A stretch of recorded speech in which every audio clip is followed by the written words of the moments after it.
இப்போ வந்து நம்ம வந்து கோவக்காய் பொரியல் செய்ய போகிறோம். அதுக்கு வந்து கோவக்காவை எடுத்து நம்ம நீல வாக்கில் கட் பண்ணி வச்சுருக்கோம்.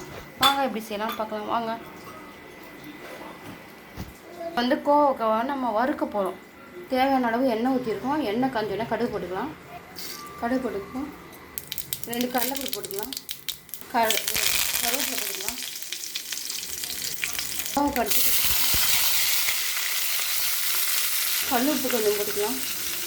மஞ்சள் கொஞ்சம் போட்டுக்கலாம். எல்லாத்தையும் கிளறி விட்டுக்கலாம். கொஞ்ச நேரம் வேகட்டும். அதுக்கு நம்ம மிளகாத்தூள் என்னென்ன நம்ம மசாலா போடலாம்னு பார்த்துக்கலாம். இதில் நம்ம கொஞ்சம் மிளகாத்தூள் போட்டுக்கலாம். சில்லி பவுடர், கொஞ்சம் மிளகு, கரம் மசாலா, நல்லா எல்லாத்தையும் அப்படியே கட்டிக்கலாம்.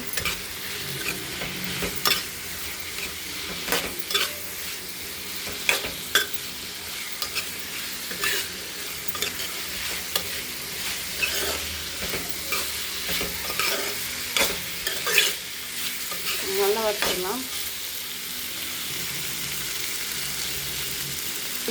நல்லா மணமாக இருக்குமா.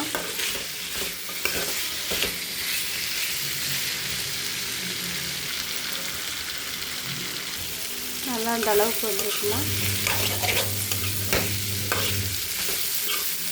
நல்லா மணமும் சூப்பராக இருக்கும். நல்லா தயிர் சாதம், சாம்பார் சாதம்லாம் இது மாதிரி வச்சு சாப்பிட்டா அப்படியே தேனாக இருக்கும்மா. செம்மையாக இருக்கும். இன்னும் கொஞ்சம் காரம் சேர்க்குறவங்க கூட, காரம் அதிகமாக சேர்க்குறவங்க கூட காரம் சேர்த்துக்கலாம்.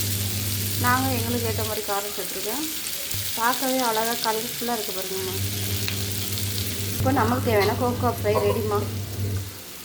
இந்த வீடியோ போயிட்டுருந்தால் லைக் பண்ணுங்கள், ஷேர் பண்ணுங்கள், கமெண்ட் பண்ணுங்கள், சப்ஸ்கிரைப் பண்ணுங்கள். நாங்கள் வந்து சாம்பார் சாதம், தயிர் சாதம் இது மாதிரிலாம் பண்ணி நாங்கள் இப்படி தான் பண்ணுவோம். காரக்குழம்பு அது மாதிரிலாம் போட்டால் தொக்கு மாதிரி பண்ணுவோம். தொக்கு பண்ணுறது வந்து நான் அடுத்த வீடியோவில் போடுறேன். அவ்வளோதாம்மா.